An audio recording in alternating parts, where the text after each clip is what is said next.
Selamat pagi Bapak dan Ibu undangan rapat. Perkenalkan, saya Inggarai Arbani yang bertugas memandu rapat pembahasan ketahanan nasional melalui hunian layak dan terjangkau pada hari Kamis tanggal 18 September 2025 yang dilaksanakan secara daring.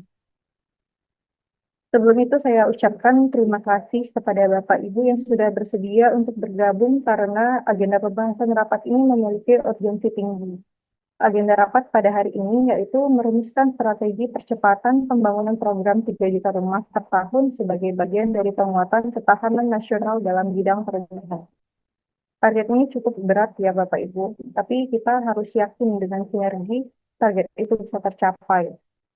Oleh karena urgensi tersebut, rapat ini dihadiri oleh stakeholder dari tiap-tiap instansi yang berkontribusi langsung pada penyelenggaraan program 3 juta rumah. Sebelum itu, saya ingin menyebutkan stakeholder yang hadir pada rapat pembahasan hari ini. Ada Bapak Menteri PKP, Bapak Haidir, Ibu Menteri Keuangan, Ibu Ismi, perwakilan PLN, Bapak Hendra, pengembang properti, Ibu Litwina, perwakilan masyarakat, Bapak Marpel, perwakilan akademisi, Bapak Irham selaku dosen tata kota, perwakilan Dinas Perumahan Daerah, Ibu Grace, perwakilan Kementerian Lingkungan Hidup dan Kehutanan, Ibu Christine, perwakilan perbankan, Ibu Mariam, serta perwakilan BPN, Bapak Habib. Baik, Bapak Ibu, untuk mempersingkat waktu, saya persilakan Bapak Menteri PKP, Pak Haidir, untuk memberikan gambaran umum terkait program 3 juta rumah. Waktu dan layar kami persilakan. Terima kasih Bu Inggar selaku moderator. Target 3 juta rumah per tahun adalah tantangan besar yang membutuhkan kerja keras. Isu utama yang kita hadapi adalah ketersediaan lahan yang semakin terbatas, biaya konstruksi yang terus naik, dan kompleksitas administrasi perizinan. Presiden Prabowo memberi instruksi yang sangat jelas pada kementerian kami, yakni untuk membuat program perumahan yang pro rakyat, dengan mekanisme pembiayaan yang harus berpihak pada masyarakat. Oleh sebab itu, kami tidak bisa bekerja sendirian. Kami butuh dukungan penuh dari kementerian lain, BUMN, perbankan, pengembang, hingga level daerah. Semua harus berjalan seiringan. Terima kasih gambarannya, Pak. Mendengar tantangan yang disampaikan oleh Bapak Menteri PKP, saya ingin langsung bertanya pada Ibu Menteri Keuangan. Apakah anggaran kita realistis untuk target sebesar itu, Ibu Ismi? Silakan. Baik, terima kasih Mbak. Kalau secara anggaran tentunya kami berkomitmen penuh ya. Dari pemerintah juga udah mengalokasikan dana signifikan untuk subsidi selisih bunga dan bantuan uang muka. Tapi ternyata ada tantangan dalam pendataan penerima nih. Kalau data tidak akurat, data tidak akan sampai ke masyarakat yang benar-benar membutuhkan. Saya harap sih ada perbaikan ya dalam sistem pendataan agar anggaran kita bisa efektif dan maksimal. Maaf, Ibu Menteri, saya ingin menambahkan, masalah data ini berkaitan erat dengan birokrasi di lapangan. Prosedur untuk mengakses subsidi seringkali terlalu rumit bagi masyarakat berpenghasilan rendah. Formulir yang banyak serta persyaratan yang berlapis-lapis. Kami butuh kemudahan agar masyarakat tidak putus asa di tengah jalan. Saya sependapat dengan Bapak dari perwakilan masyarakat sipil. Dari sisi perbankan, kami siap menyalurkan KPR bersubsidi, tetapi kami juga butuh data calon debitur yang valid dan proses yang lebih sederhana. Jika birokrasi terlalu panjang, itu juga akan mempengaruhi proses pencairan kredit itu sendiri. Jadi, kami sangat berharap ada sistem digital yang terintegrasi untuk mempercepat verifikasi data. Terima kasih tanggapannya Bu Ismi, Pak Marvel, dan Bu Mariam. Baik, jadi ada masalah di pendataan dan birokrasi ya, terutama di verifikasi data. Verifikasi data ini sepertinya langsung dari daerah ya. Bagaimana tanggapan dari Bu Grace selaku perwakilan dari Dinas Perumahan Daerah yang berada di garda terdepan dalam pendataan ini? Silakan tanggapannya Bu Grace. Terima kasih atas kesempatannya, Bu Inggar. Salah satu kendala utama yang kami hadapi di daerah adalah masih adanya perbedaan data antara pusat dan daerah. Perbedaan ini kerap menimbulkan kesulitan dalam perencanaan, pelaksanaan, maupun evaluasi program. Kami butuh sistem yang terintegrasi, satu data perumahan nasional yang dapat diakses dan digunakan secara bersama-sama, agar kami bisa bekerja lebih efisien dan meminimalisir terjadinya tumpang tindih program. Kami butuh kewenangan lebih besar dalam hal perizinan agar tidak perlu menunggu terlalu lama dari pusat. Dengan adanya kewenangan yang lebih luas di tingkat daerah, kami yakin pelayanan dapat dilakukan lebih cepat, responsif, serta sesuai dengan kebutuhan real masyarakat. Yang disampaikan oleh Ibu Grace memang benar untuk masalah data dan lahan ini saling berkaitan. Kami dari pihak BPN sedang berupaya mempercepat sertifikasi lahan agar program hunian layak dan terjangkau berjalan lancar, serta dapat mendukung ketahanan nasional. Tetapi kami juga butuh validasi data dari pemerintah daerah agar tidak ada sengketa di kemudian hari. Legalitas lahan adalah fondasi. Tanpa kepastian hukum, pengembang akan ragu untuk berinvestasi, dan bank juga akan kesulitan memberikan kredit.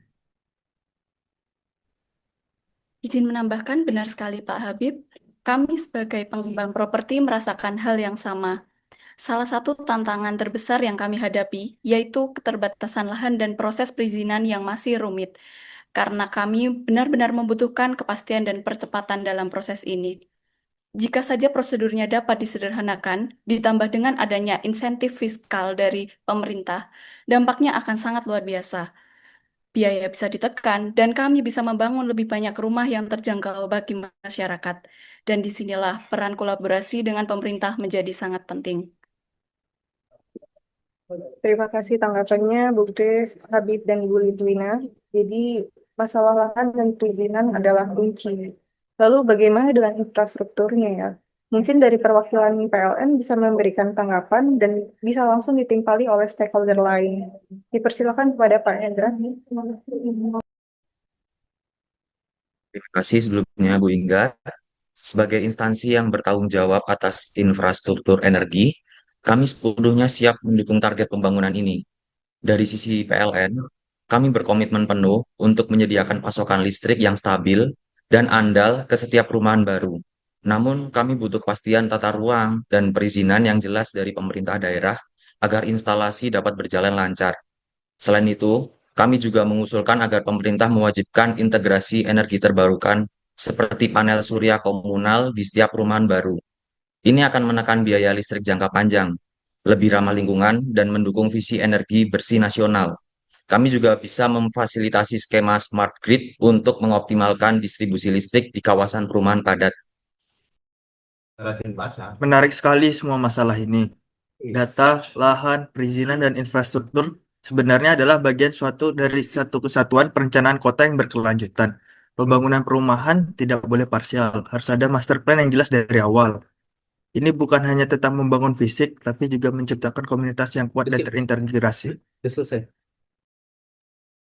Kami sangat mendukung pembangunan berkelanjutan yang tidak hanya mengejar target, tapi juga menjaga kelestarian lingkungan. Pembangunan sebaiknya tidak merusak hutan atau lahan pertanian subur, melainkan memanfaatkan lahan bekas tambang atau lahan tidak produktif sebagai solusi yang lebih bijak dan ramah lingkungan. Dengan cara ini, pembangunan tetap dapat berjalan tanpa mengorbankan lingkungan, sehingga keseimbangan antara pertumbuhan ekonomi dan kelestarian alam bagi generasi mendatang tetap terjaga. Terima kasih tanggapannya Pak Hendra, Pak Hirham, dan Bu Christine. Baik, setelah bahasan tadi ternyata ada banyak tantangan yang teridentifikasi ya Bapak Ibu. Tapi juga banyak solusi yang dapat kita upayakan. Pak Menteri PKP mendengar semua masukan ini, apa yang akan menjadi langkah prioritas kita, Pak?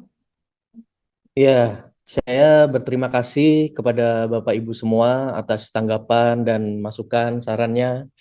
Jadi begini ya, langkah prioritas kita adalah membentuk tim kerja terpadu.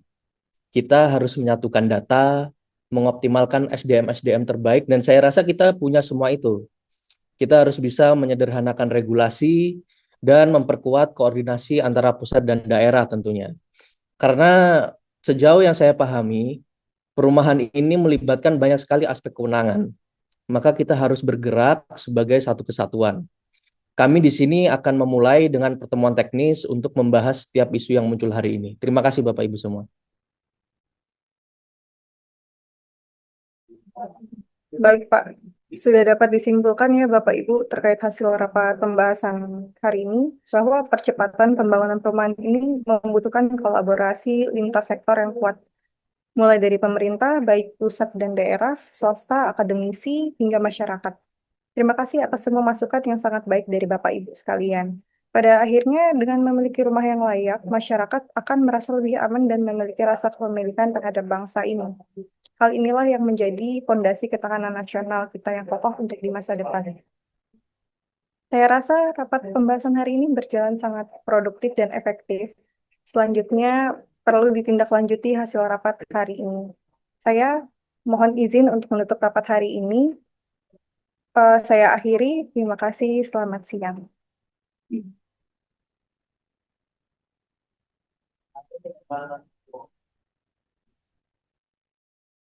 Simulasi rapat yang baru saja kita saksikan bukan sekedar diskusi biasa tentang pembangunan perumahan.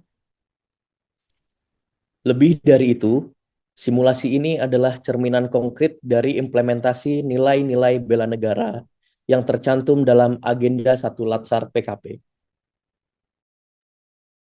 Rapat ini adalah wujud bela negara karena kami memastikan anggaran negara digunakan seadil-adilnya untuk menyediakan hunian layak bagi masyarakat.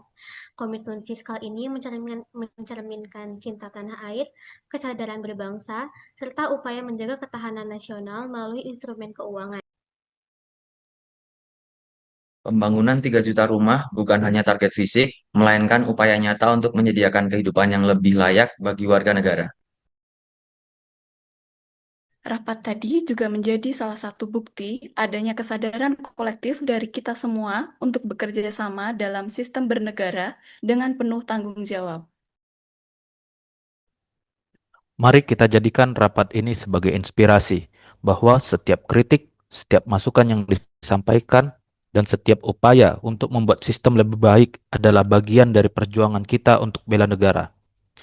Jangan pernah lelah untuk menyuarakan apa yang benar, karena dengan begitu kita berkontribusi langsung pada pembangunan bangsa yang lebih tangguh dan berkeadilan.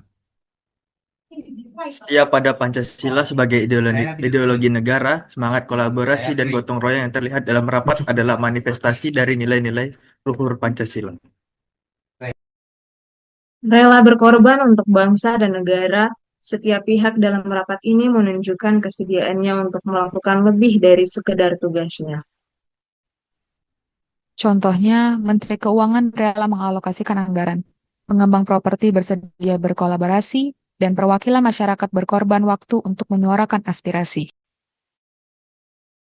Rapat ini menjadi contoh nyata dari kemampuan awal bela negara. Kemampuan tersebut diwujudkan dalam bentuk profesionalisme, integritas, serta inovasi digital sebagai kompetensi dasar dalam menjaga kepercayaan publik. Bagi kami, keterjaminan hak atas tanah dan penyediaan lahan bagi hunian layak bukan sekedar urusan administrasi, melainkan wujud ketahanan nasional dalam kesejahteraan rakyat. Sekian. Sekian dan terima Terima kasih. kasih.